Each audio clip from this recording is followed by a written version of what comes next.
Welcome to In the Know with Erin, a podcast bringing you information and inspiration from people in all walks of life. This is music recording artist A.Hi with producer Bobby California.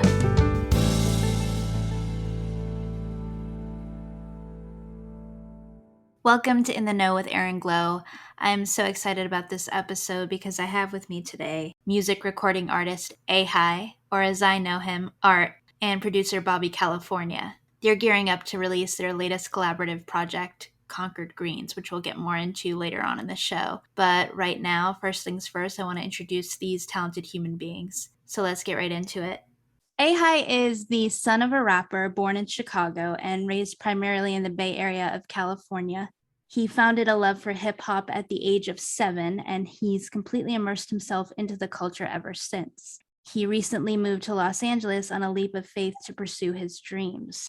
As always, you're always going after your dreams. Thanks so much for being here. No problem. Thank you for having us. Thank you. Yeah, and you're with your producer, Bobby California. How you doing? Good. So you guys are going to talk about the music you make together and your history and all that good stuff. Yeah, we're going to get into everything, the origin, how we started, where we're going, where we're at now, all of that. It's a pleasure to be here. Awesome. Okay, so Art, I've known you for a long time now. Before we dive into the interview, I wanted to give the listeners a little background on how we know each other. I think I met you, it was around 2011, if I'm correct. So it's been like 11 years. Doesn't seem that long ago. For a decade. It's crazy. Yeah, so you and I, we met in San Francisco. We worked together for a period of time. And I just remember you being very kind and being very open to people's stories and kind of being everyone's friend. And that always led to great conversations. And, you embraced my silliness. I embraced your personality. And it was a fun time. Back then we were working on our creative passions. Like I was working on my book and you were working on your music career. And I think we kind of bonded over that. But I just remember it seeming so far away, being in LA and pursuing our dreams back then. So fast forward to now, 11 years later, it's just awesome to have you on the show. Yeah, it's been a long journey. It's been a long time coming. And it finally feels like things are, starting to really take off. But yeah, we'll get into it. But, dreams don't have an expiration date. So that's the kind of the motto that I live by. I'm sure Bobby agrees with me with that on that as well. So most definitely. That's amazing. I love that. Dreams don't have an expiration date. So that's how I got to know you and become your friend. I don't know Bobby, but I'm excited to get to know him because I've heard a lot of great things. So it should be a good conversation. Okay, so let's start from the beginning. Talk to me more about how did you get involved with music and what were those initial musical stages like for you? So born in Chicago. My father was in the military, or he was a Marine, and he was stationed at first, I believe, in San Diego. And once he finished, his term there, then we migrated we went up north to Concord. So I think by the time I got to Concord, I was still young. I want to say maybe a year or two. So I tell people that I'm born in Chicago, but this is why I feel I'm mostly raised in, the Bay Area, because from 2 years old, I went to kindergarten there. And then I really didn't start going back and forth until middle school is when I really started, living in Chicago and going to school there. But essentially that's where, I grew up. And my dad was a rapper in the early 90s. He was the one that, took me to the studio. The very first time, I remember it was just like going to my uncle's house, and he had the studio built in his home. So, they put on cartoons and things for me and gave me Teddy Grahams and stuff to kind of keep me busy and I can watch TV and whatnot. But, I end up walking into where the studio was and just peeking in, and I can see my Uncle K. Lou like on the beat, on the actual machine. And, he has a soundboard there. And then I see in the glass booth, I see my dad rapping, and I can hear over the speakers like what he's saying into the mic is coming back. And I just stood there for a minute, just like I like that shit. You know what I'm saying? Like that same trip, my mom really, let me listen to like Rick James and New Edition and Michael Jackson and the Jackson 5. And, I was kind of like in that bag, like the disco and the 80s, 90s Motown, that type of music. And so that day that he took me to the studio was really the first time that I heard rap, like really heard, like with real cursing and everything. And it was Biggie's Ready to Die tape. And I remember we got to Juicy, like he's letting the tape go and we got to Juicy. Like it finished and I was like, rewind that, like play that again. And I want to say he played that shit like 6 or 7 times for me, just on the way to the studio, like driving there. So it was like my love and everything just happened like on that day. Like that's why I can remember it so profoundly, because like it changed everything as far as what I knew I wanted to do. For Bob, Yeah, I mean, for me, it was a little different. My dad was definitely not a rapper. So for me, it was more after I got out of high school. A lot of my friends were rapping and stuff, and I enjoyed being around the atmosphere and having fun. And I didn't want to rap, so I tried to figure out what else I could do to be a part of it. So I just started learning how to make beats, and here we are. Here we are. Awesome. Those are fun stories. I have to tell you, Art, Teddy Grahams, you mean like the little cookies? Yeah, I got sick that day. I ended up throwing up because my Uncle K. Lou, from what I remember, he was our mailman. And Kenny Lou Franklin, shout out to Kenny Lou Franklin, man. I love you. He was our mailman, but at the same time, he had his music thing going, and he was making beats, and he was actually working with major talent. Like he was working with Master P and No Limit when they were, in the beginning stages. When they migrated from down south and like were really starting to collaborate and work with like Bay Area, guys and stuff. So my dad, mentioned stories of when they brush shoulders and things like that, just in passing or whatever. But it's like my uncle, he has plaques on his wall, like in his studio of, just all these artists and people that, we look up to that he's worked with. So yeah, the studio at that time, like, he had a nice house. I remember the house was really big. It was a nice house. And it was kind of like I could eat whatever I wanted type of thing. And I just got greedy. And I remember I was eating the all chocolate ones, the golden ones. Like I just remember it was the yellow box, the red box, and the blue box. And I think I smashed them all myself. Like by the time we got home, I was puking everywhere. So it's like, yeah, I got a taste of the good life for a second. I didn't know how to respond to act to that. No, that's amazing. I mentioned that because what's weird is you're the second person on my podcast to talk about eating Teddy Grahams as a kid. It's like, what are the odds of that? Classic. Like, yeah. He was doing something right. You got a box of Teddy Grahams. Yep. Do you still eat them today? I have not had Teddy Grahams since then. I think that experience after that, I was like, all right, I had my fill. Like I haven't touched the box of them since that day. Wow. All right. Was there a specific moment when you were involved in music where it dawned on you that you wanted to do it as a career? Yeah, I would say like that moment at the studio, like once I saw it. My dad actually, once we got back, I remember telling him we played Juicy on the way home. This is how I know he loved me, because he didn't even play the recordings or the references that he had just recorded, like to listen to himself in the speakers on the way home. He still put the Juicy tape back on for me. So I was like, cool.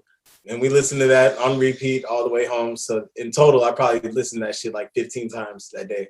But he knew that I wanted to do it. And I mean, shortly after, I can't remember how long it was, but he wrote my first rap for me and had me memorize it. And, it's one of those things like it's kind of helping me to just get comfortable saying it on command in front of people.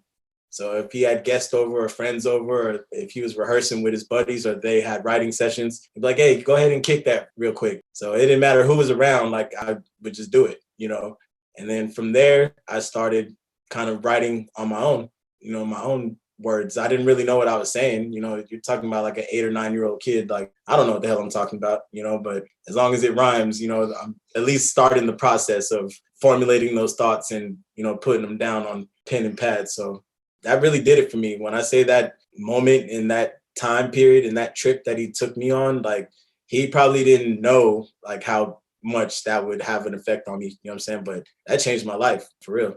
I've been rocking with it ever since. How about you, Bobby?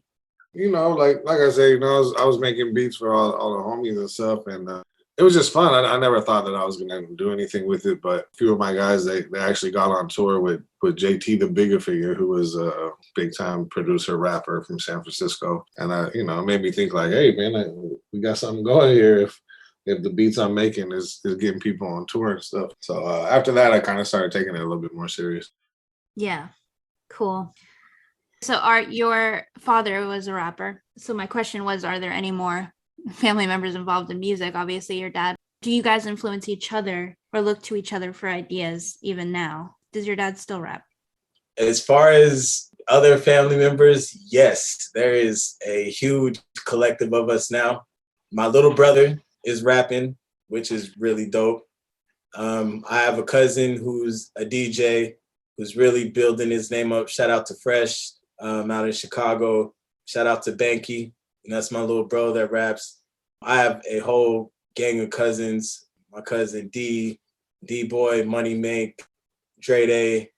I mean, there's a lot of us that are really starting to get into it. And we've all been doing this since we were young. Like a lot of times, even when we're out, like today, like if I go home and we're at a party, somewhere in the middle of the party, somebody's going to kick a beat or we'll throw an instrumental on and just have a freestyle session and we're just passing it to each other. You know, my cousin, Mr. Talented and Damon Tolbert, it's like there's a lot of us. Like there's a lot of us. We're all into it.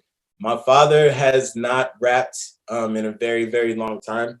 He retired, he had 3 kids and, had responsibilities, him and my mother. So he decided to take a step back and focus on work and stuff. So I'm kind of picking up the torch, for him. I love hearing his feedback when I do record new songs. And, he's one of the people that I'll send it to first, for him to check it out. But we're actually working on something now. Idea was sparked from my stepmother. She found his old cassettes, like these really old, like the smaller cassettes. They're probably outdated now, so we have to find a place to where we can extract the audio. But it has all the sessions on it, everything that he's ever done. So I'm looking to extract those files and kind of do a bridge the gap, Back to the Future type thing to where, I can put his voice on, modern beats today and I can go back and rap on older beats back then. And we have a bridge the gap project. So that's in motion right now. So that's incredible. Oh, that's such a good idea. It's showing your influence as a kid and now here you are doing your own thing as well. I love that. Absolutely. Like just where it all started and, it's kind of like an ode to him, really for me, because, your father's always that's your first superhero. Like before Superman or Batman or any of those guys, your pops is like, that's your everything right there. So, and his influence as far as introducing me to just hip hop culture, I live, breathe, walk, like hip hop is me every day. So the most profound thing to have the biggest impact on my life was given to me by you. It just feels natural. Yeah, I really thank him for it. So I think this project will show that, And also, Pop's got bars. My Pops can spit. So I know for me, whenever I talk to another writer, I feel like a special connection and there's something there that no other person can understand. Do you feel that same way with other people involved in hip hop? Absolutely. It's the collaboration process. And that's why me and Bobby, like, it's weird. Our relationship came around 360, really. Like, we end up losing touch somehow, right? Yeah. How did it?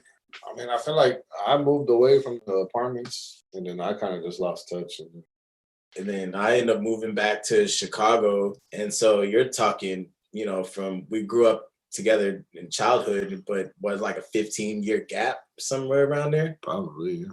And like once we come back, it's like I make beats. Oh, I rap.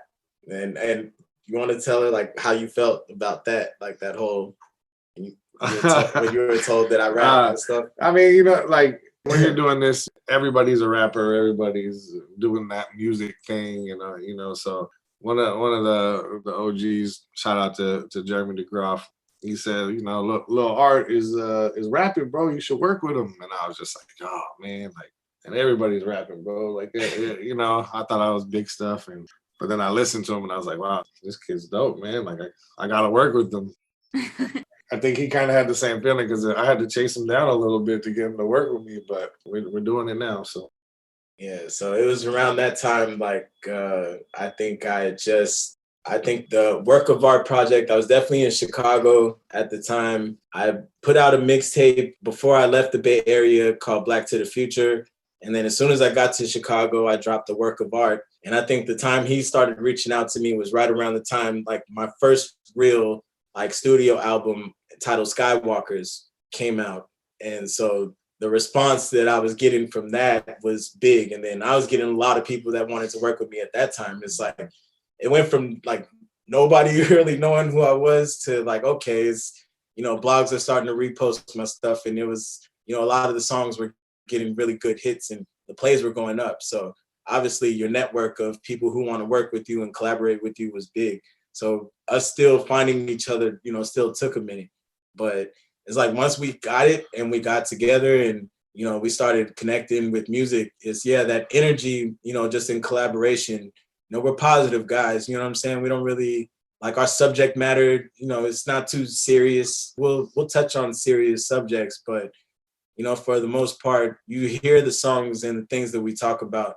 It's really a reflection of who we are. We don't try to pretend to be something that we're not. We don't talk about luxury rap and mansions and cars and all this stuff that we don't have. You know what I'm saying? Like, just even if we had it, like, even if we had it, it's like it's stuff we wouldn't even talk about. It's like just humble dudes. You know what I mean? So when we are working with each other, just to have that mindset and just know it's about the art. For us, it's like we look at each of these songs like these are individual scores. We're creating 3.5 minutes or 4 minutes of, it's like a movie. You know what I'm saying? Like you hear the song, I want you to feel and be able to dance to it, but I want you to be able to take something from it too. You know what I'm saying? Sometimes it's a story, or sometimes it's just a feel good to, put on in the middle of a party or for background noise. You know what I'm saying? We appeal to everything, real versatile. So it's all about positive energy, reaching the same end goal or the same result, which is, man, we want this one particular song to be the best it could possibly be. Yeah, it's true though. I mean, that's what sets you apart, I think, in the hip hop world. And you know what bothers me is a lot of everybody has their own thing, but I feel like a lot of hip hop artists that are really big today, they don't have a lot of depth to their songs. Like you're talking about what you just write about what you're going through. It's not about fancy cars and all that. It's scary to be yourself. It's hard to stand out on that limb by yourself. Like that's why you see so many clones. And I mean, it's also from a business standpoint, I see that side of it too. If I see something that works and I know it works, then why wouldn't I just copy that? And so you see that. Yes, that's it. You're right. Why do you think that is though? Because I mean, this is their passion. They want to be who they are through their passion. Why do you think so many people choose just to go the popular route and not really, be who they are? I think for a lot of people, it's not a passion for them. It's just a way to get the bag, like okay. They see, I got the look, I got the sound.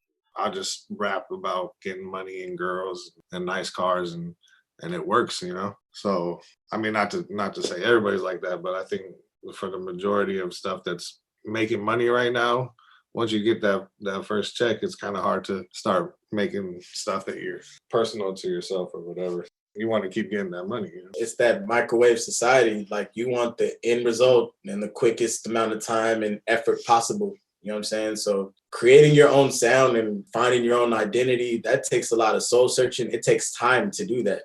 That's why you get a lot of one-hit wonders probably now more than ever. You know what I'm saying? It's because they like whatever their intentions were when they got into it, once they get that, like you may pop off on that one, but you gotta have substance, you gotta have depth, you gotta be able to recreate that. You can't just be that one flash in the pan, and because then you're a one and done.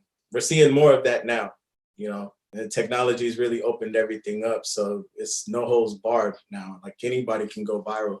So there's a lot of MCs that I know, trust and believe, that I feel should be at the top. Like these guys are amazing, but the world doesn't know they exist. And that makes it really, really difficult to try to navigate in this.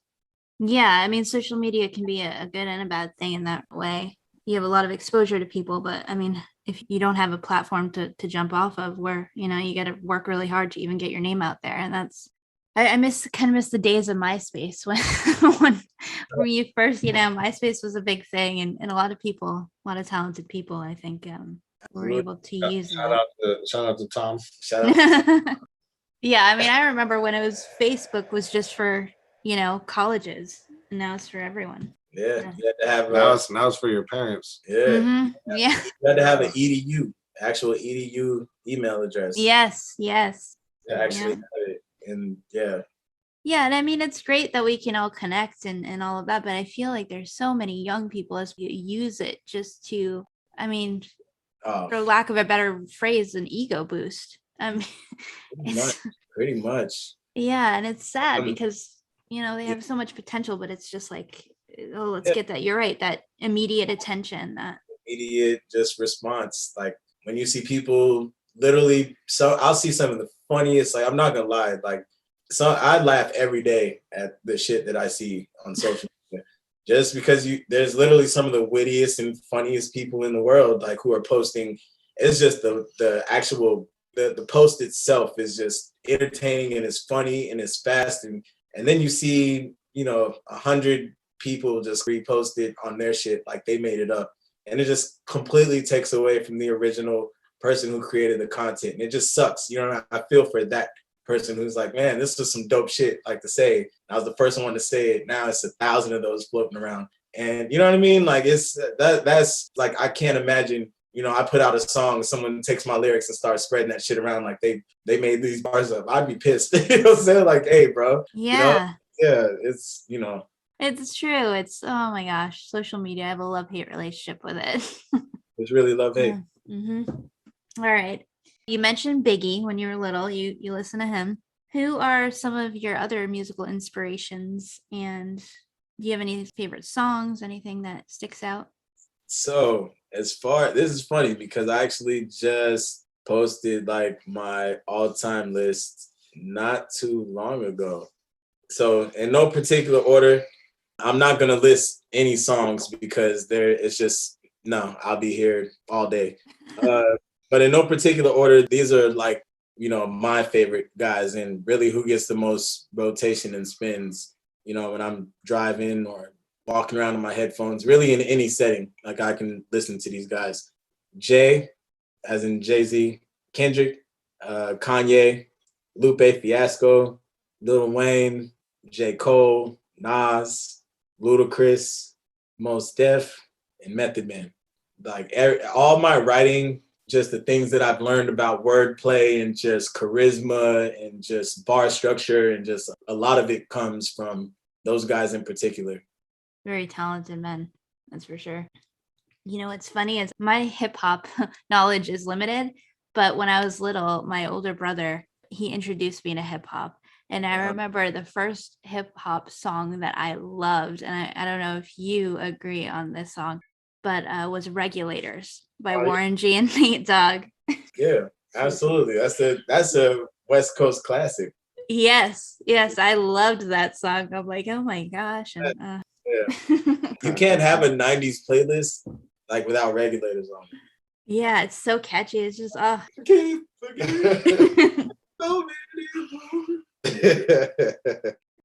don't we talk about what you're doing now? You have new music coming out, how you and Bobby are working together. Why don't you get into that? Yeah, actually our project is 6 songs.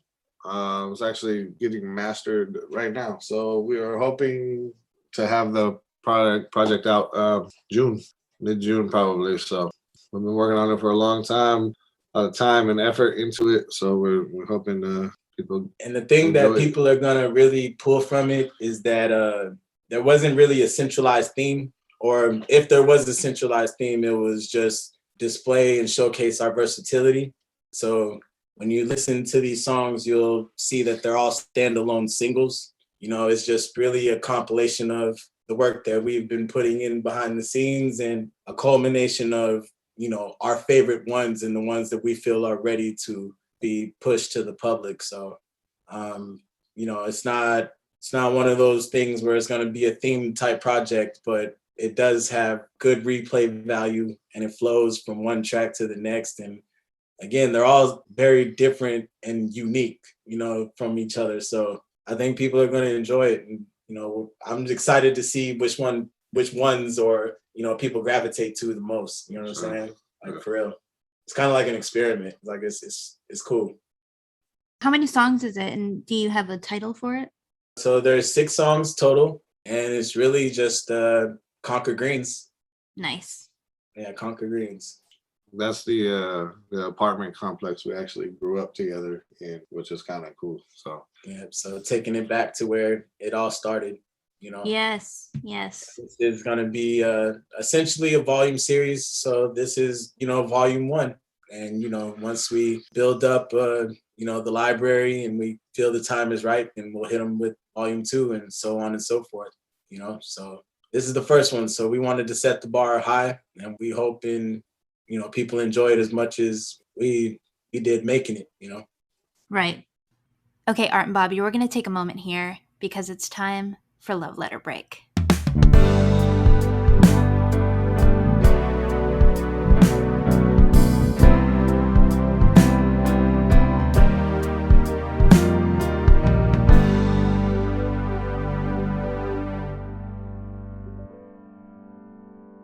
Welcome to Love Letter Break.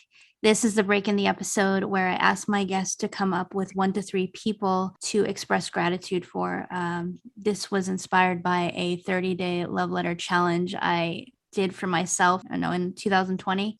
I asked Art to come up with the people that are near and dear to his heart and who have made an impact in his life. And he's going to talk about them now. So Art, who did you choose for your love letter break? First, God rest her soul, my grandmother, Johnny Mae Morrow. As a kid, I was very shy to speak in Chicago because growing up in California, you have a very different tonality and slang that you speak with. And it didn't quite resonate in Chicago. And so I became very insecure about that. And she essentially told me to be yourself and, forget what other people think and don't worry about what other people think about you. Just be comfortable within yourself. So definitely her for that. Number 2, my mother. Just thank you for all the love and just your energy and strength and everything that, you've endured. I truly appreciate you and thank you for all the sacrifices you made. And for my father, thank you for not only helping to bring me here, but for introducing me to hip hop. That's it. Thank you so much. Okay, so as we talked about, it's not easy to chase after a music career, especially when you don't have a platform to jump off of. You're not, the child of someone famous, anything like that. So is there like a particular struggle? I know you're obviously every day is a struggle trying to make it, work hard, but is there one particular struggle that you want to share with the listeners about where it really tested your faith, tested you going on and testing that you even wanted to continue this career? And how did you get through that? Honestly, I haven't broken through that barrier yet, but just overall marketing and exposure and just finding the proper ways to navigate through a sea of, you know what I'm saying? Like content to where yours will stand out.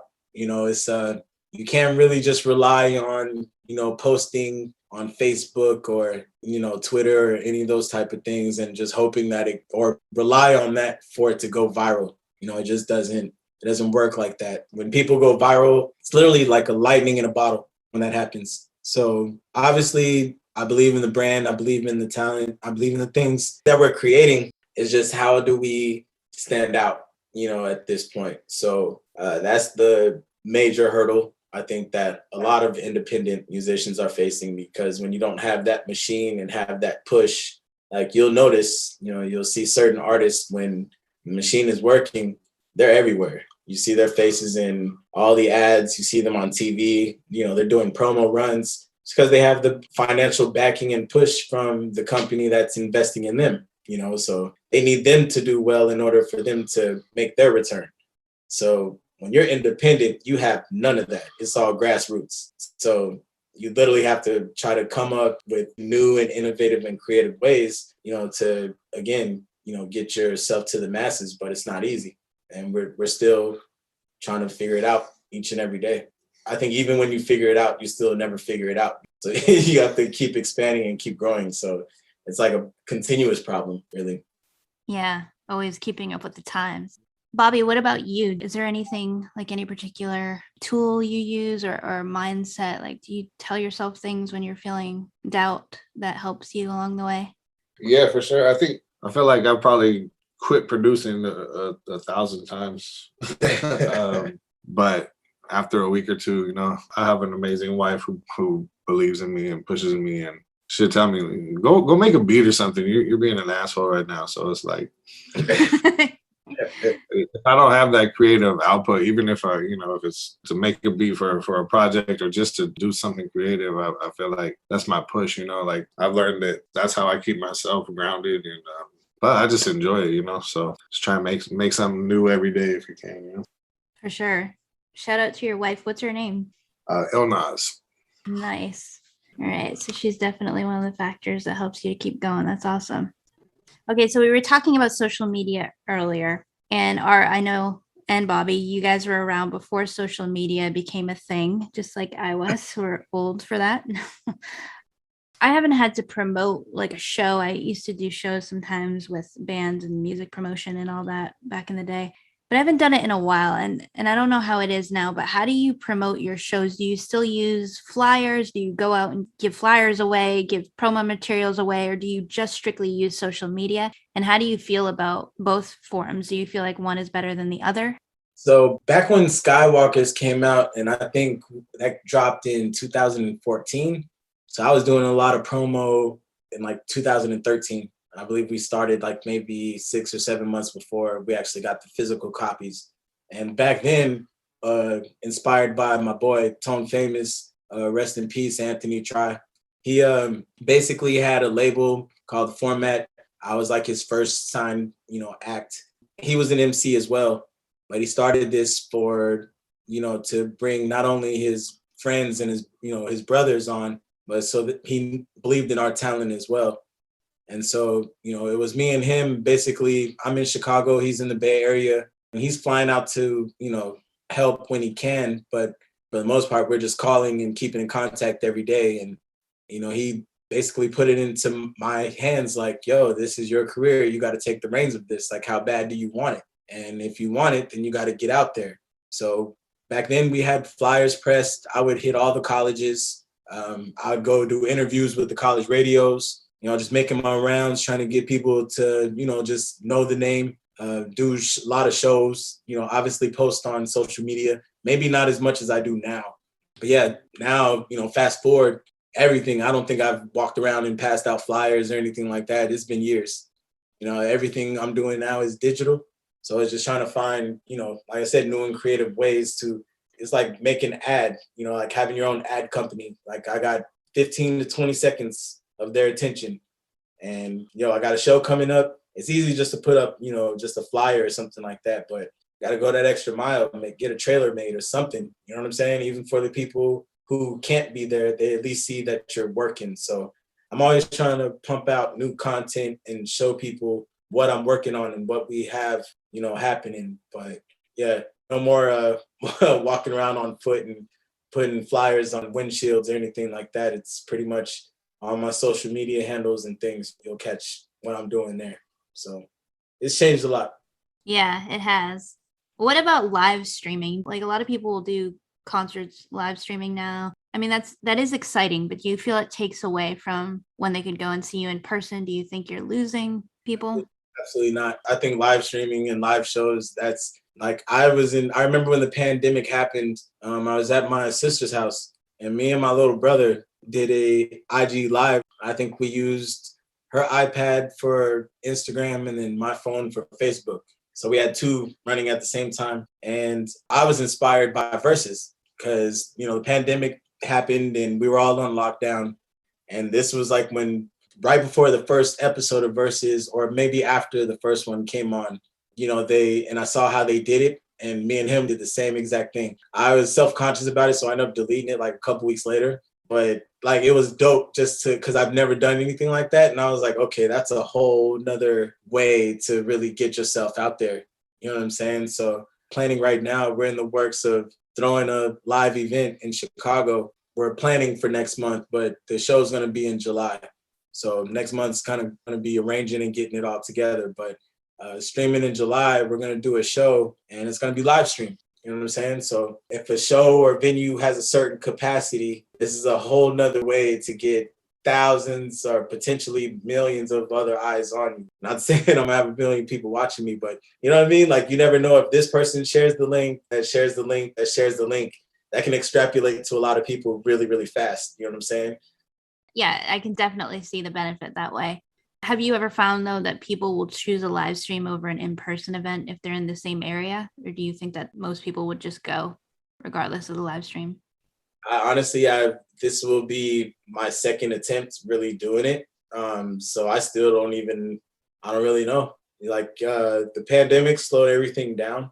So I'm really just getting out here, like even doing live performances again.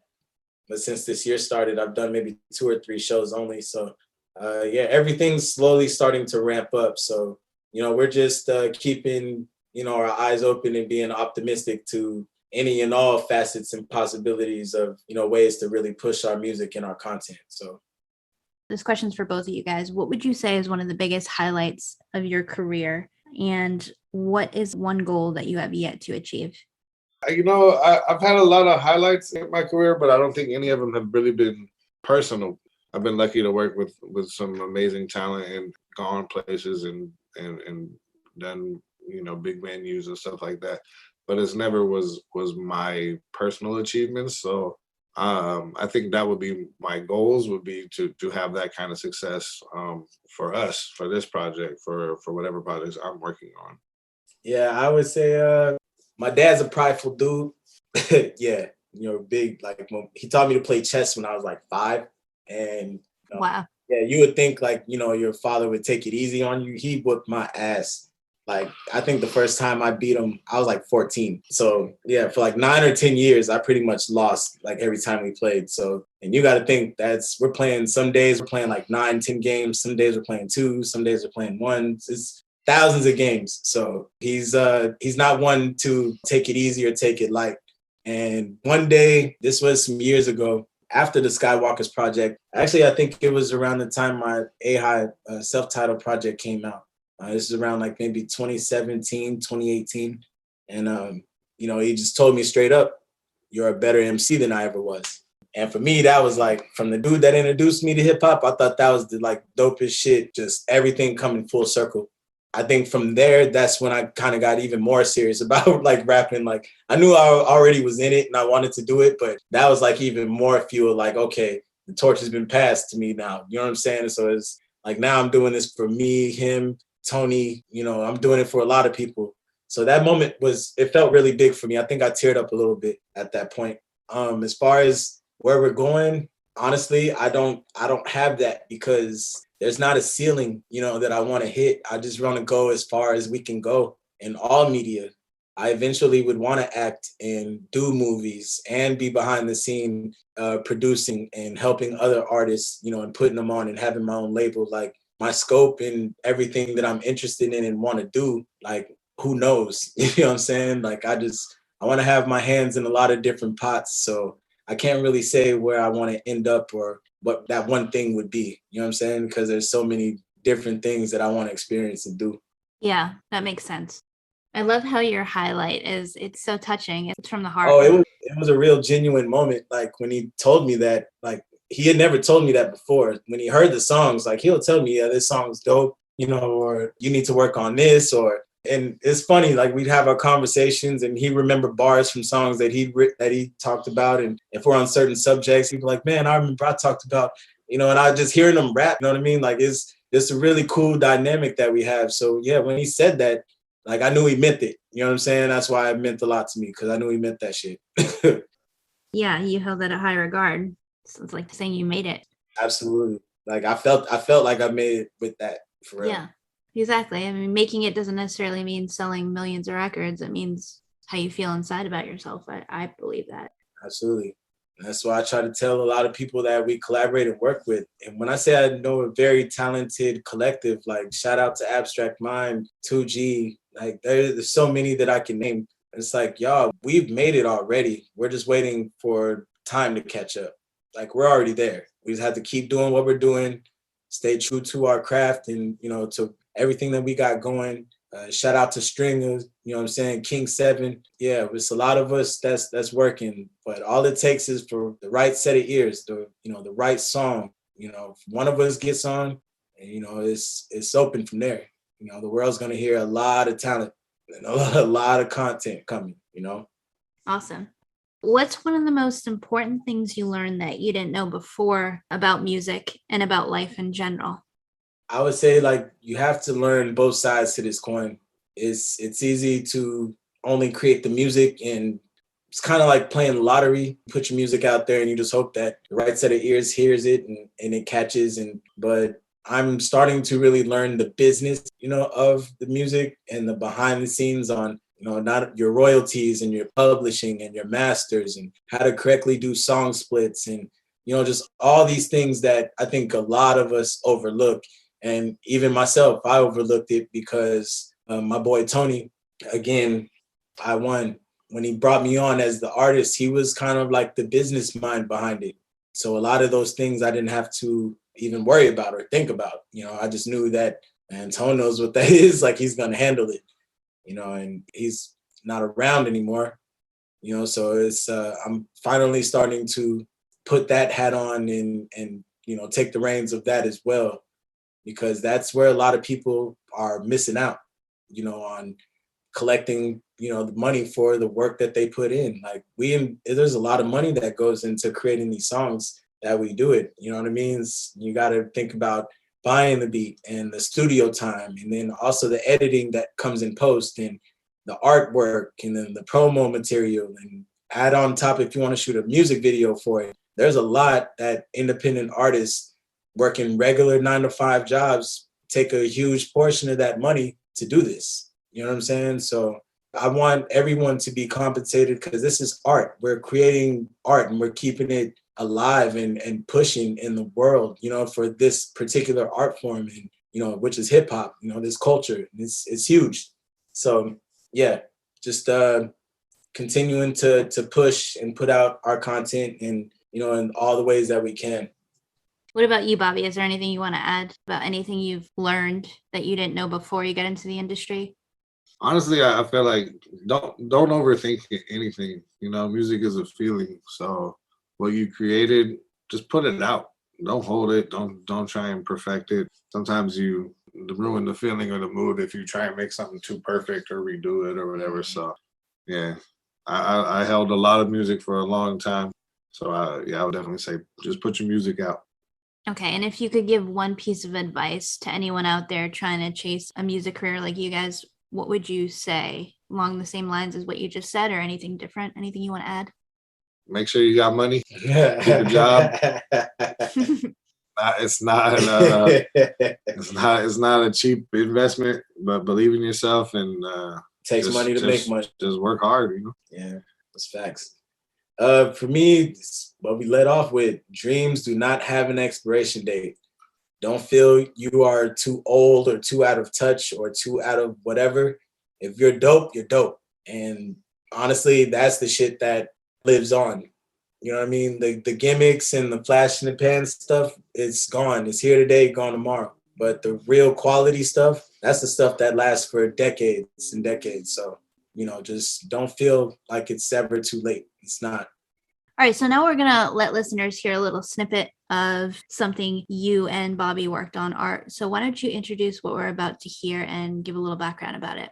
Yeah. You already know what it is. This is A.I.G, Bobby, California. Together we are Conquer Greens. This will be the snippet of the first single joint off of our project, our collaborative project. It's called When the Weekends. Check it out. Let's get it, y'all. Just took a sip. Feels good. Yeah. Yeah. Yeah. Yeah.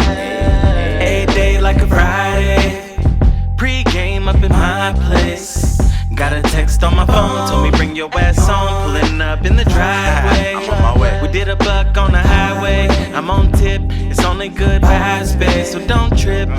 Just something slight. Tonight is all about living.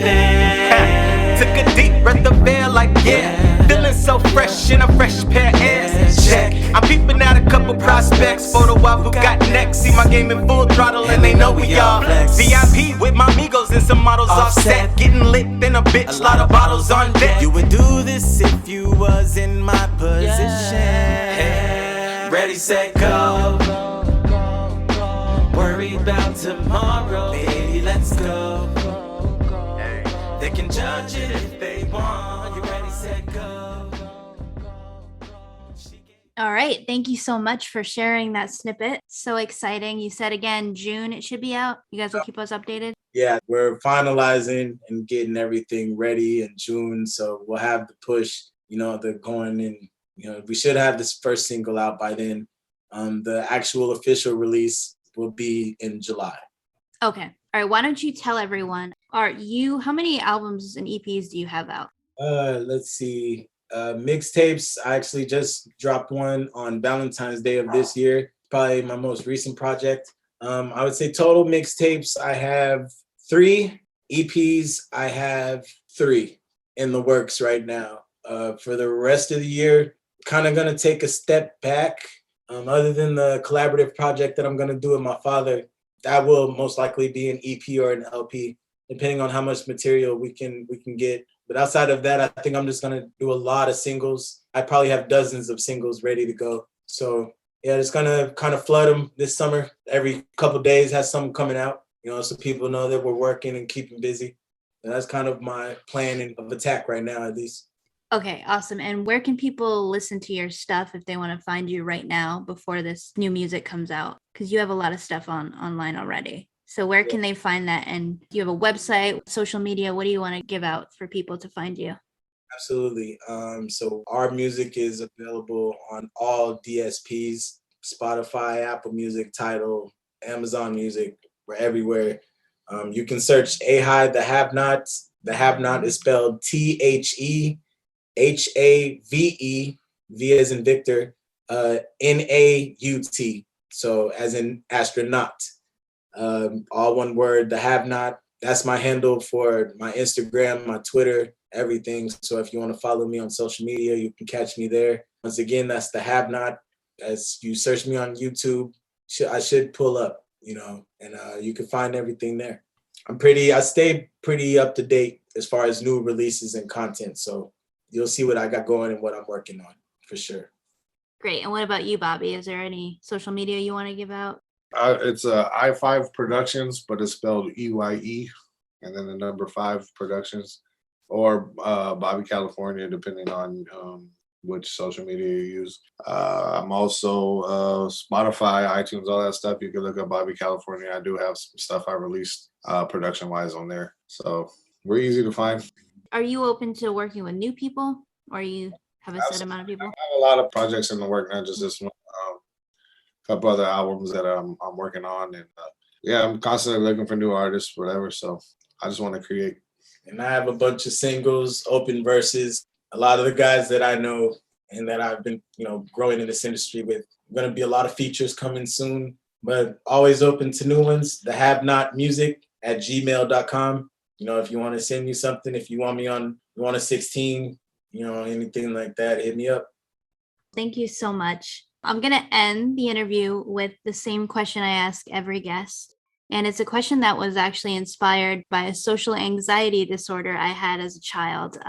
The disorder was called selective mutism. And what it is it's when a child has severe anxiety and they can't speak out loud in certain situations. So the question I ask everyone is, if you could say only one more thing out loud once more for the rest of your life, what would it be? I love you. That's such a deep question. Like, super deep. I don't know. I love you is all. That would be my last. Every morning I wake up, and not because it's the truth, but I try to speak it into existence. But I tell myself I'm the best. So I guess I would go with that. Tell them, don't forget to turn off the stove. Make sure you clear my search history. All right. Awesome. I love those answers. Thank you guys so much for being here and for sharing your story. I'm so excited for people out there to hear it and for anyone else chasing a dream like yours to be inspired, because you guys are truly talented people. And I'm not just saying that because I know you really are. And I hope you can find the exposure you need to get further and tell your story to as many people as possible. That's what I'm trying to do with this. And I know a lot of good people out there trying to do the same thing. And it can be very tough. So I admire your strength and your determination, both of you guys. Thank you so much for being here. I really enjoyed talking to you guys. Thank you. Faith without works is dead. So, positive things come to positive thinkers. Just keep pushing forward and see where it goes. Just don't give up. All right, before we end, I'm going to share an inspirational quote that's relative to the episode, like I do at the end of every show. And I chose this one because these are lyrics from the song Juicy by Notorious B.I.G, which, like Art said earlier, was the first hip-hop song he ever heard that was inspirational for him. So we're going to hold it down here with that quote. Since it's lyrics, it's simple, but it's effective. So here we go. You know very well who you are. Don't let him hold you down. Reach for the stars. You had a goal, but not that many, because you're the only one. I'll give you good and plenty. All right, guys, thanks so much for listening. As always, in everything you do, don't forget to glow and shine bright. With Erin Glow is A-Hi, Bobby California, we out.